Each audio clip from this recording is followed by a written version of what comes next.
नमस्कार तथा सुप्रभात। काया कैरनमा तपाईलाई साथी दीपा तिमल सिन्हासँगै मिलन तिमिल सिन्हाको स्वागत छ। काया कैरन उज्यालो रेडियो नेटवर्कसँगै उज्यालो अनलाइन र मोबाइल एप्लिकेशनबाट एकसाथ प्रसारण भइरहेको छ। आज 2078 साल साउन 11 गते सोमबार, साउन कृष्ण पक्षको तृतीया तिथि, सन् 2021 जुलाई 26 तारिक। काया कैरन सुरु गरौं मुख्य खबरका शीर्षकहरूबाट। पर्सिसम्म झरी पर्ने र बाढ़ी पहिरो आउन सक्ने भएकाले सतर्कता अपनाउन मौसमविदको आग्रह। आज सुदूरपश्चिमका केही ठाउँमा र भोलि अरू ठाउँमा ठूलो पानी पर्न सक्ने। जसपाको यादव पक्षलाई निर्वाचन आयोगले आज पार्टीको आधिकारिकता दिने सम्भावना। एमालेको माधव नेपाल समूहको स्थायी कमिटी बैठकमा पार्टी एकतामै जोड। मिठो मसिनो खानकै लागि वर्षेनी धान चामलको आयात बढ्दो। 5 वर्षभित्र आत्मनिर्भर हुने गरी काम भइरहेको सरकारको भनाई। 5 वर्षमा चाहिँ नेपालभित्र चाहिने धान पनि नेपालभित्र आफैले उत्पादन गर्ने भन्ने हाम्रो लक्ष्य छ र त्यो अनुसार हामी अगाडि बढिरहेका छौं। अमेरिकामा फेरि कोरोनाको संक्रमण फैलने चेतावनी। मास्कलाई अनिवार्य गर्न वरिष्ठ स्वास्थ्य विज्ञको सुझाव। र श्रीलंकासँगको पहिलो टी20 क्रिकेटमा भारत विजयी। टोकियो ओलम्पिकमा चीनको अग्रता कायमै। काया कैरनमा अब खबरको सिलसिला। देशका धेरै ठाउँमा पर्सि बुधबारसम्म झरी पर्ने मौसम पूर्वानुमान महाशाखाले जनाएको छ। केही ठाउँमा ठूलो पानी पर्ने भएकाले सावधानी अपनाउन महाशाखाको आग्रह छ। आज सुदूरपश्चिमका केही ठाउँमा र भोलि प्रदेश 1 बागमती, गण्डकी, कर्णाली र सुदूरपश्चिमका केही ठाउँमा ठूलो पानी पर्ने सम्भावना रहेको महाशाखाले जनाएको छ। धेरै ठाउँमा गैरातीदेखि नै पानी परिरहेको छ। महाशाखाले पहाड़ी भूभागमा भुक्से, पहिरो तथा गेग्रान बहावको जोखिम रहेको हुनाले नदी नाला र खहरे खोलामा पानीको सतह बढ्न सक्ने भन्दै आवश्यक सतर्कता अपनाउन अनुरोध गरेको छ। मनसून न्यूनचापीय रेखा नेपालको तराई भूभाग नजिक आउने क्रम शुरू भएकाले मनसून सक्रिय भएको मौसमविद वरुण पौडेलले जानकारी दिनुभयो। निर्वाचन आयोगले पार्टीको आधिकारिकता टुङ्गो लगाउन केन्द्रीय कार्यकारिणी सदस्यको सनाहत गर्ने अघिल्लो दिन जसपाका अध्यक्ष उपेन्द्र यादव पक्षीय नेताहरू गोदावरी रिसोर्टमा बसेका छन्। अर्का अध्यक्ष महन्त ठाकुर पक्षले प्रलोभन देखाएर सदस्य तान्न सक्ने भन्दै यादव पक्षले आफ्ना सदस्यलाई रिसोर्टमा राखेको हो।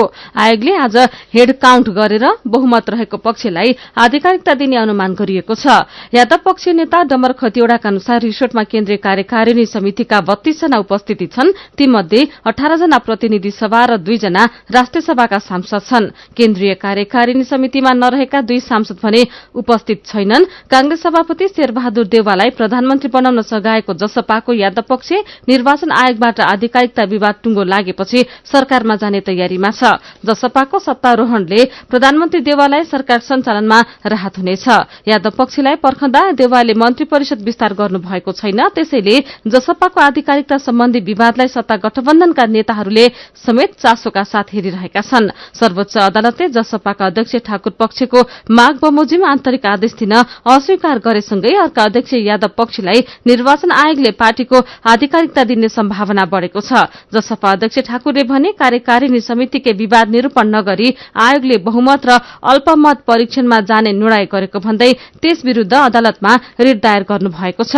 रिटमा ठाकुरले आयोगबाट शनाखत कार्य नरोकिए आफू लगायत जसपाका नेतालाई अपूरणीय क्षति हुने उल्लेख गर्नुभएको छ। न्यायाधीश कुमार रेग्मीको इजलासले हिजो अन्तरिम आदेश दिन अस्वीकार गर्दै छलफलका लागि दुवै पक्षलाई साउन 15 गते बोलाएको छ। नेकपा एमालेका अध्यक्ष केपी शर्मा ओलीले माधव नेपाल पार्टीमा फर्कनेमा आफूलाई कम विश्वास रहेको बताउनु भएको छ। पार्टी निकट महिला संगठनले हिजो गरेको भर्चुअल अन्तर्क्रियामा उहाँले नेपालले शक्ति बाँडफाँडमा दोहोरो चरित्र देखाएको आरोप लगाउनुभयो। गल्ती कमजोरी गर्नेलाई पार्टीले माफी दिने हो, मैले होइन, तर यसैलाई लिएर एकजनाले महाराजले माफी दिने रे भनेर खिल्ली उडाए। ओलीले भन्नुभयो, अपराध गर्नेले पार्टीमा आएर गल्ती भयो भन्न नसक्ने, उल्टे पार्टीमा माफी दिन्छ भन्दा मलाई क्षमा दिने को हो भनेर अहंकार र दम्म देखाए। पार्टीलाई कमजोर पार्ने र अपराध कर्मको नेतृत्व गरिरहेका व्यक्तिबाट मैले धेरै आशा र विश्वास गरेको छैन भनेर ओलीले भन्नुभएको छ। अध्यक्ष ओली र वरिष्ठ नेता नेपालबीच आरोप प्रत्यारोप चलिरहँदा दुवै पक्षका सांसदले दबाव अभियान शुरू गरेका छन्। नेपाल समूहको स्थायी कमिटी सदस्यहरूले पार्टी एकतामै जोड दिएका छन्। स्थायी कमिटी सदस्यहरूबीच हिजो भएको छलफलमा धेरै सदस्यले एकता गरेर अघि बढ्नुपर्ने सुझाव दिएको स्थायी कमिटी सदस्य रघुजी पन्तले जानकारी दिनुभयो।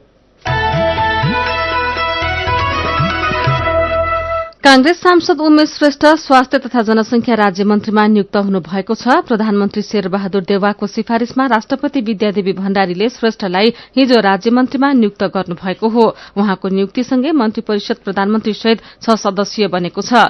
नवनियुक्त राज्य मन्त्री श्रेष्ठ हात्तीवनमा रहेको लिटिल एन्जल्स एजुकेशन ग्रुपका सञ्चालक समेत हुनुहुन्छ। उहाँ उच्च माध्यमिक विद्यालय संघ नेपाल हिसानका संस्थापक अध्यक्ष र निजी तथा आवासीय विद्यालय अर्गनाइजेशन नेपाल प्याप्सनका पूर्व अध्यक्ष हुनुहुन्छ। उहाँ जनमैत्री अस्पतालका सञ्चालक समेत हुनुहुन्छ। पार्टीमा परामर्श समेत नगरी व्यापारिक पृष्ठभूमिका श्रेष्ठलाई मन्त्री बनाइएको भन्दै कांग्रेस नेताहरूले असन्तुष्टि व्यक्त गरेका छन्।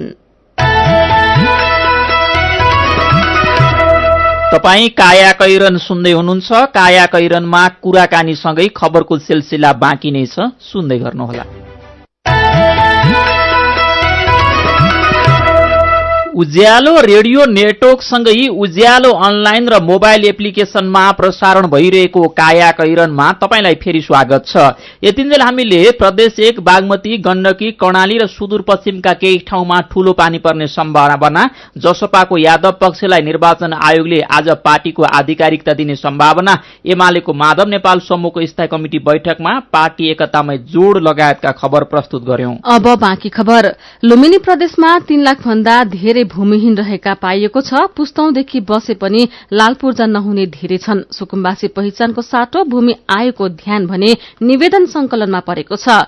भूमि आयोगका लुम्बिनी प्रदेश अध्यक्ष शोभाराम बस्नेतले तराईका 6 जिल्लाका 33 पालिकाबाट संकलित तथ्याङ्क इन्ट्रीको काम भइरहेको बताउनु भएको छ। प्रदेशमा अहिले 3 लाख भन्दा बढ़ी भूमिहीन र अव्यवस्थित बसोबासी रहेको उहाँले दावी गर्नुभयो। भूमिहीनको तुलनामा अव्यवस्थित बसोबासी धेरै छन्। उहाँले भन्नुभयो, हामी तथ्याङ्क संकलनको काम सकेर जग्गा नापजाँच गरी पूर्जा वितरणको तयारीमा छौं।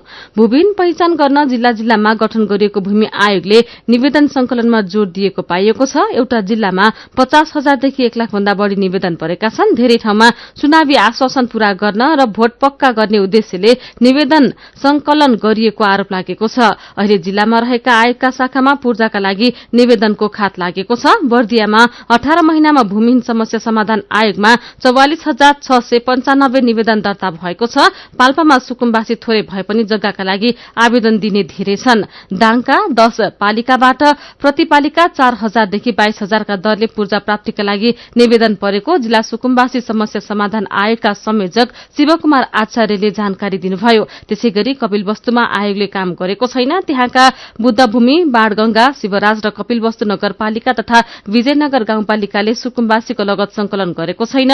मन्त्रालयले असार अन्त्यमा प्रगति विवरण मागेको थियो। आयोगका सदस्य सचिव तथा जिल्ला समन्वय अधिकारी भूमि पोखरेलले भन्नुभयो, सरकार परिवर्तन भएसँगै ताकेता आएन। आफूहरूले पालिकाबाट कामको प्रगति दिन अब पत्राचार गर्ने उहाँले बताउनु भएको छ। यसैबीच प्रदेश 2 मा कति छन् सुकुम्बासी र भूमिहीन भनेर सोधे एकिन संख्या कुनै निकायमा छैन।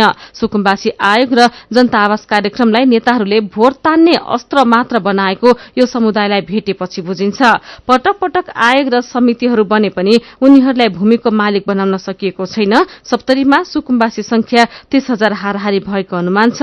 18वटै पालिकासित समन्वय गरी सुकुम्बासी र अव्यवस्थित बसोबासीको तथ्याङ्क संकलन गरिरहेका छौं। भूमि सम्बन्धी समस्या समाधान आयोगका जिल्ला अध्यक्ष देवनारायण चौधरीले भन्नुभएको छ। विगतका आयोग र समितिले सप्तरीमा 3,000 परिवारलाई लाल पूर्जा वितरण गरे पनि काम अधुरै रहेको उहाँले बताउनु भएको छ। भूमिको मालिक बनाउने कुरा चुनाव आसपास मात्रै चर्को रूपमा हुने गरेको मुसहर समुदायका अगुवा देवन सदाको गुनासो छ।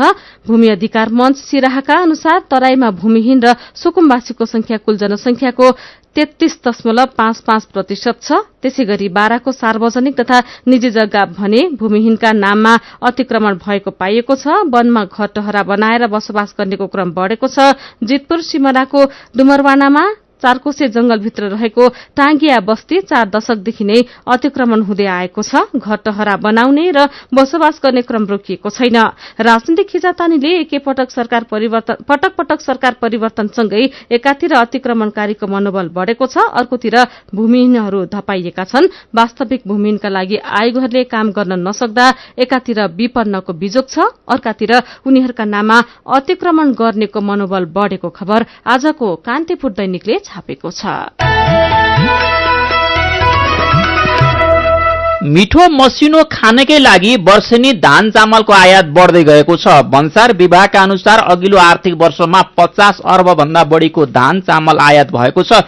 2076-77 मा झण्डै 34 अर्बको धान चामल भित्रिएको थियो। भारत, चीन लगायतका देशबाट हुने आयात घटाउन देशभित्रै उत्पादन बढाउनुको विकल्प छैन।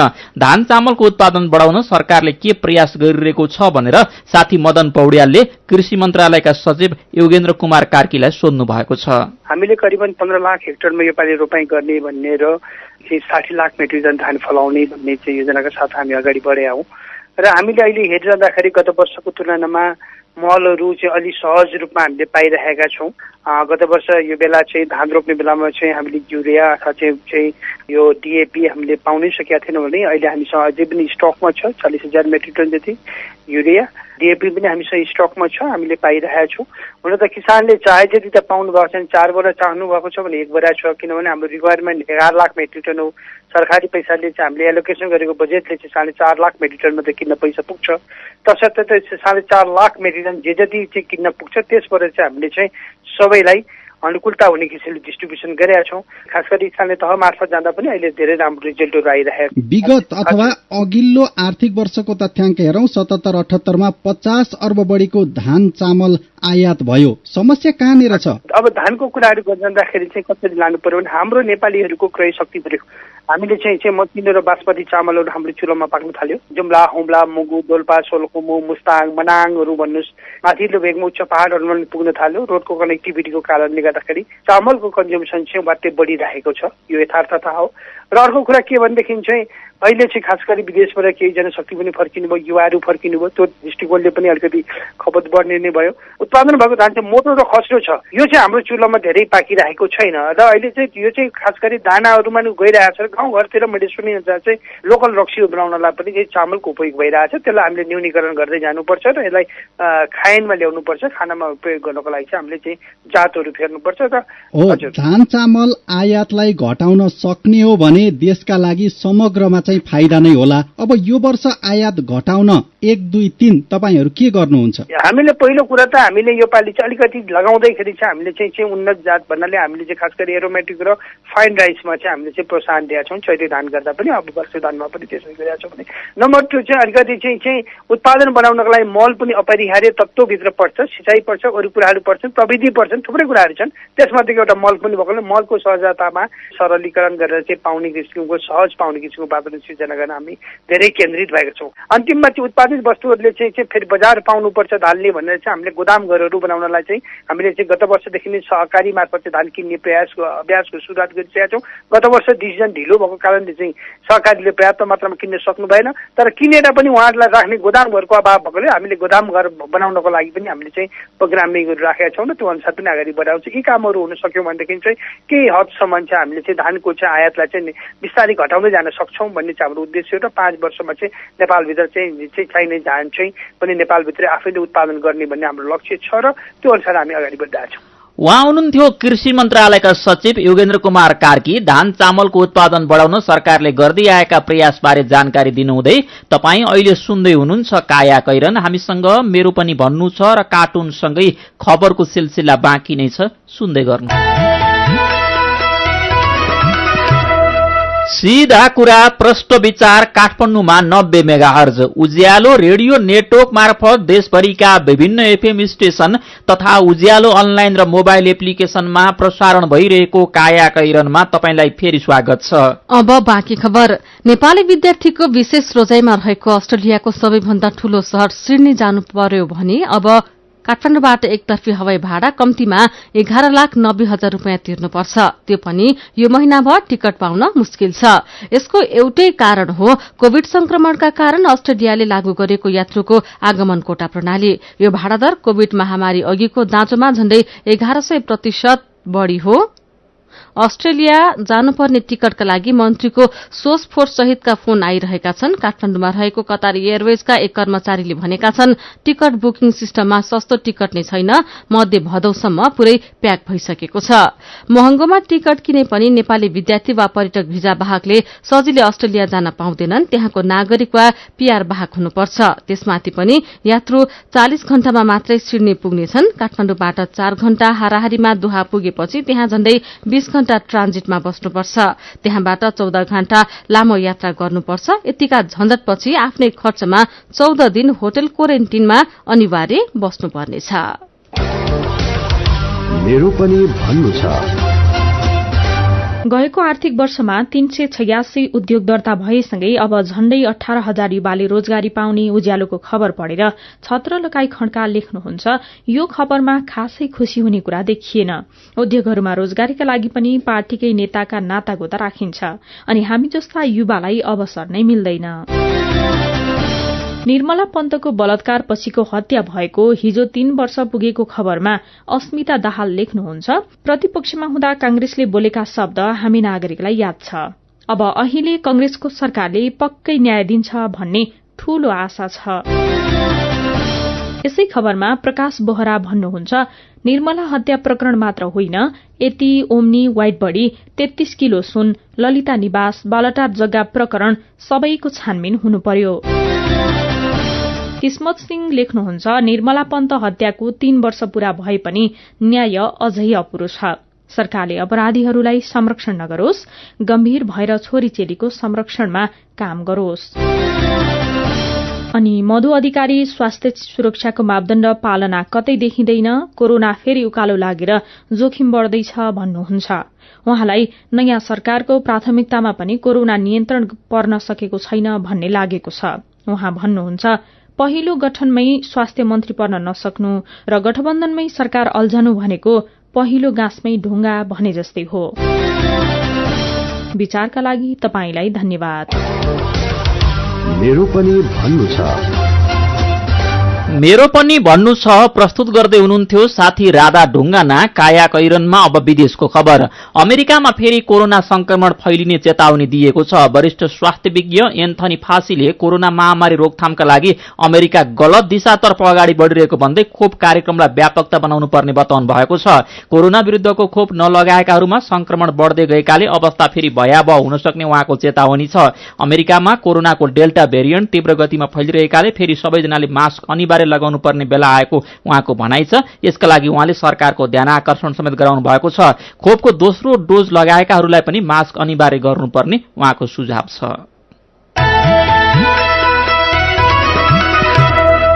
अब खेल खबर। घरेलु टीम श्रीलंकासँगको पहिलो टी20 क्रिकेटमा भारत विजयी भएको छ। कोलम्बोमा गैराती भएको खेलमा भारत 38 रनले विजयी भएको हो। भारतले दिएको 165 रनको लक्ष्य पछ्याएको श्रीलंकाले 18 ओभर 3 बलमा अल आउट हुँदै 126 रन मात्र बनाउन सक्यो। जितसँगै भारतले 3 खेलको श्रृंखलामा 1-0 को अग्रता बनाएको छ। यसअघि भएको 3 खेलको एक दिवसीय क्रिकेट भारतले जितेको थियो।